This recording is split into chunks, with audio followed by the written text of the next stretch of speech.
اعوذ باللہ من الشیطان الرجیم بسم اللہ الرحمن الرحیم وہو الذی مرج البحرین، اور وہی ہے اللہ جس نے کہ دو دریا چلا دیے، دو روئیں چلا دی.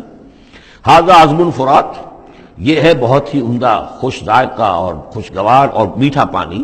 وھذا ملح اجاج، اور دوسری رو چل رہی ہے کہ جو کڑوی اور نمکین پانی کی ہے. وجعلنا بینہما برزخا وحجرا مہجورا، اور ان کے مابین ہم نے پردہ لگا رکھا ہے، نظر نہیں آتا، اور ایک آڑ ہے، اوٹ ہے کہ وہ آپس میں ملتے نہیں ہیں. اللہ تعالیٰ کی یہ یعنی صنائی ہے، اللہ کی قدرت ہے. وَهُوَ الَّذِي خَلَقَ مِنَ الْمَاءِ بَشَرًا، اور وہی ہے جس نے پانی سے بنایا انسان. فَجَعَلَهُ نَسَبًا وَسِحْرًا، اب یہاں پانی سے مراد منی بھی ہو سکتی ہے کہ جس سے ظاہر بات ہے کہ جو انسان کی تخلیق کا معاملہ ہوتا ہے، جو مشاہدے میں ہے لوگوں کے، وہ تو یہی ہے کہ گندے پانی سے تخلیق کا آغاز ہوتا ہے. فَجَعَلَهُ نَسَبًا وَسِحْرًا، اور پھر اس کے لیے ایک تو یہ کہ اس کے آباء و اجداد ہیں، نسب ہے اس کی، اور ایک سحرن سسرالی رشتے بیوی کے حوالے سے بھی. اب ظاہر بات ہے کہ جو ساس اور سسر ہے وہ بھی ایک طرح کے والد اور والدہ ہی ہیں. یہ بھی گویا کہ اللہ تعالیٰ نے ان کو وہی رتبہ عطا کیا ہے، اور اس طریقے سے رشتے جڑتے چلے جاتے ہیں.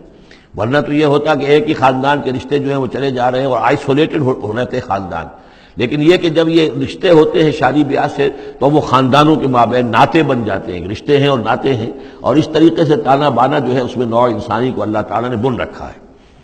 فَجَعَلَهُ نَسَبًا وَسِحْرًا وَكَانَ رَبُّكَ قَدِيرًا، اور آپ کا رب جو ہے وہ سب قدرت رکھنے والا ہے.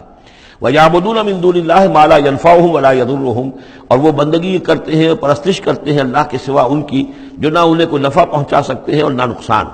وَكَانَ الْكَافِرُ عَلَىٰ رَبِّهِ ظَهِيرًا، اور یہ کافر لوگ جو ہیں یہ اپنے رب کی طرف پیٹھ کیے ہوئے ہیں، انہوں نے ادھر تو پیٹھ کی ہوئی ہے، ادھر توجہ کرنی ہی نہیں. وَمَا أَرْسَلْنَاكَ إِلَّا مُبَشِّرًا وَنَذِيرًا، اور نہیں بھیجا ہم نے آپ کو مگر مبشر اور نذیر بنا کر. جو بھی حق کا راستہ اختیار کریں ان کو بشارت دیجئے. راح و ریحان و جنت نعیم، اللہ کی مغفرت اور رحمت کی بشارت. اور جو لوگ اس کو رد کر دیں، انکار کر دیں، ان کو خبردار کر دیجئے کہ پھر جہنم تمہارے لیے تیار ہے. قُلْ مَا أَسْأَلُكُمْ عَلَيْهِ مِنْ أَجْرٍ إِلَّا مَنْ شَاءَ أَنْ يَتَّخِذَ إِلَىٰ رَبِّهِ سَبِيلًا، ان سے کہہ دیجئے کہ میں نے تم سے آج تک کوئی اجرت نہیں مانگی. میں نے کبھی تم سے، میں جو تمہیں یا قرآن سناتا ہوں، یہ جو شاعر لوگ آتے ہیں قصیدے پڑھتے ہیں تو کچھ انعام چاہتے ہیں.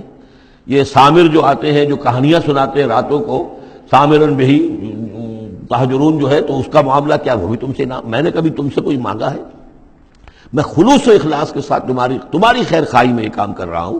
قل ما اسألکم علیہ من اجر الا من شاء ان یتخذ الی ربہ سبیلا، سوائے اس کے کہ میں یہ چاہتا ہوں کہ جو بھی تم میں سے چاہے، جسے بھی توفیق ہو جائے، وہ اپنے رب کی طرف راستہ اختیار کر لے، رب کے راستے پر آ جائے. گویا کہ میرا تو اگر کوئی اجر بھی ہے تو یہی ہے، مجھے اگر کوئی شے تمہاری طرف سے مطلوب ہے تو بس یہی مطلوب ہے کہ تم سیدھے راستے پر آ جاؤ. مجھے اور کچھ اپنی ذاتی کوئی منفعت، میری کوئی ذاتی غرض نہیں. وَتَوَكَّلْ عَلَى الْحَيِّ الَّذِي لَا يَمُوتُ، اور اے نبی آپ توکل کیے رکھیے اسی ہستی پر کہ جو الحی ہے، الحی القیوم، جو کہ زندہ ہے اور زندہ جاوید ہے. الذی لا یموت، جسے کبھی مرنا نہیں ہے، جس پر کبھی موت وارد نہیں ہوگی. وَسَبِّحْ بِحَمْدِهِ، اور اس کی حمد کے ساتھ آپ تسبیح کیجئے. وَکَفَىٰ بِهِ بِذُنُوبِ عِبَادِهِ خَبِيرًا، اور اپنے بندوں کے گناہوں سے وہ کافی ہے باخبر ہونے کے اعتبار سے.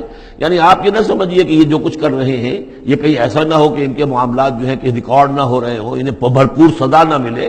ان کا ایک ایک کرتوت ہمارے پاس ریکارڈ ہو رہے ہیں، اور ان کے تمام چیزیں جو ہیں ان کا ان کو بھرپور جواب دینا پڑے گا اور بھرپور بدلہ انہیں ملے گا. الذی خلق السماوات والارض وما بینہما فی ستۃ ایام، وہی کہ جس نے پیدا کیا آسمانوں اور زمین کو اور جو کچھ کہ ان کے مابین ہے 6 دنوں میں. ثم استوى علی العرش، پھر وہ متمکن ہو گیا عرش پر، تخت پر. الرحمن، وہ رحمان ہے. فاسأل بہ خبیرا، تو ذرا پوچھو، کوئی ہے کہ جو اس کی خبر رکھتا ہو، جو اس کے بارے میں معلومات رکھتا ہو، ان سب سے پوچھو اس رحمان کی صفات کیا ہیں، اس رحمان کی شان کیا ہے. جاؤ تم تلاش کرو.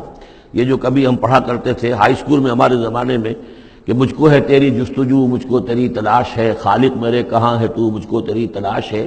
تو ایک ارج ہے انسان کے اندر، وہ محسوس کرتا ہے کہ کوئی ہے، کوئی تو ہے جس نے مجھے پیدا کیا ہے. اب میں کیسے تلاش کروں، کہاں ملوں، کہاں ملے گا، کیسے اسے بات ہو سکتی. فاسأل بہ خبیرا، تو جاؤ ایسے لوگوں کو تلاش کرو کہ جو اس کے ساتھ کچھ آشنائی رکھتے ہوں، جو جس کے جاننے والے ہوں، جس کی کوئی دوستی ہو، اور ان کی صحبت اختیار کرو. کونوا مع الصادقین، تو یقیناً تمہیں جو ہے اللہ تعالیٰ کی معرفت حاصل ہوگی.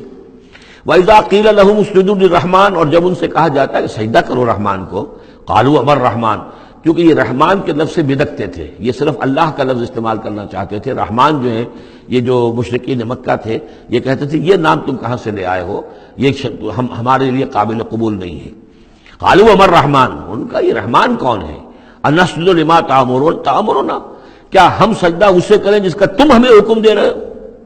اس میں ہے وہ شقاق جو ہوتی ہے زدم زدہ، ٹھیک ہے، تمہارے کہنے تو ہم یہ نہیں کریں گے، مطلب یہ کہ چاہے تو تم بات کہہ رہے ہو حق ہے، لیکن یہ کہ چونکہ تم کہہ رہے ہو اس لیے ہم نہیں کریں گے، اس کا تو مطلب یہ ہوگا کہ ہم نے تمہاری بات مان لی اور تم جیت گئے۔ انسجد لما تأمرنا، کیا اس کو ہم پوجیں گے جس کا کہ آپ ہمیں حکم دے رہے؟ وزادہم نفورا، اور اس سے ان کے اندر نفرت اور بدکنا ہی بڑھ رہا ہے، فرار اور بھاگنا اور دوڑنا۔ یہ میں عرض کر رہا تھا کہ یہ جو آخری رکوع ہے سورہ فرقان کا، یہ ہمارے اس مطالعہ قرآن حکیم کے منتخب نصاب کا ایک اہم درس ہے۔ اس کے میں نے عرض کیا تھا پہلا حصہ 4 بہت جامع اسباق پر مشتمل ہے۔ سورۃ العصر، آیت البر، 2 ہم اس میں سے پڑھ چکے ہیں۔ دوسرے حصے میں کچھ ایمان کے مباحث تھے، ایمان کی ماہیت، ایمان کی حقیقت، اس میں ہم سورہ آل عمران کے آخری رکوع کی آیات پڑھ چکے ہیں، سورہ فاتحہ پڑھ چکے ہیں، اور ابھی حال ہی میں سورہ نور میں یہ آیات نور جو ہیں، 5واں رکوع سورہ نور کا۔ تیسرا حصہ ہے اس کا عمل صالح کی تشریح پر۔ تو عمل صالح کے ضمن میں سب سے پہلے مرحلہ آتا ہے انفرادی شخصیت، انفرادی سیرت و کردار۔ اس کا سب سے پہلا سبق وہ تھا جو ہم پڑھ چکے ہیں سورہ مومنون کے شروع میں، وہ 11 آیات۔ تعمیر سیرت کی اساسات کیا ہیں، کن چیزوں پر، کن بنیادوں پر جو اللہ چاہتا ہے کہ ایک بندہ مومن کی سیرت جو ہے وہ تعمیر ہو، وہ کس اساسات پر ہوگی۔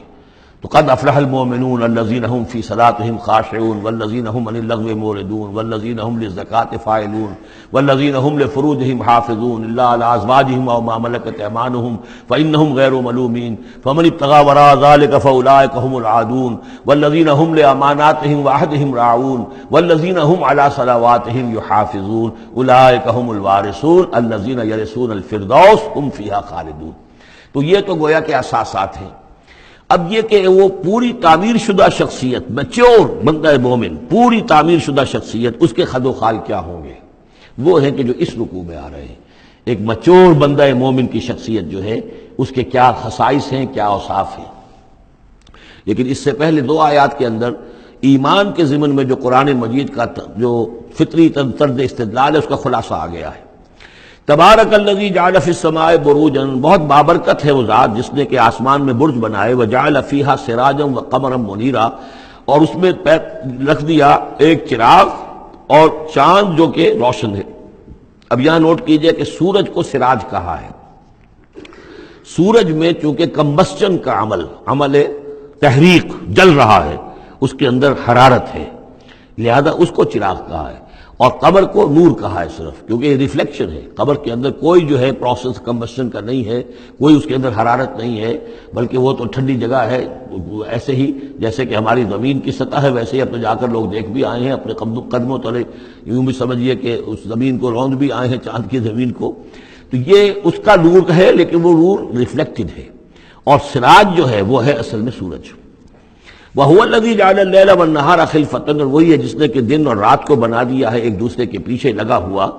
لِمَنْ أَرَادَ أَنْ يَذَّكَّرَ، ان لوگوں کے لیے جو چاہیں نصیحت اخذ کرنا۔ اسی سے یہی آیات الہیہ ہیں کہ جن سے انسان کو اللہ کی معرفت حاصل ہوتی ہے، اس کی قدرت، اس کا علم، اس کی حکمت کا اندازہ ہوتا ہے۔ او ارادہ شکورا، یا جو اللہ تعالیٰ کی نعمتوں کے پہلو سے اس کا شکر کرنا چاہیں تو اس کے لیے کائنات کا ذرہ ذرہ جو ہے گویا کہ اللہ کی توحید پر، اللہ کی قدرت پر، اللہ کی صنائی پر، اللہ کی حکمت پر دلالت کر رہا ہے۔ بس یہ 2 آیتیں تو سمجھیے کہ ایمان کے ضمن میں تمہیدی آیتیں ہیں۔ صدق اللہ العظیم۔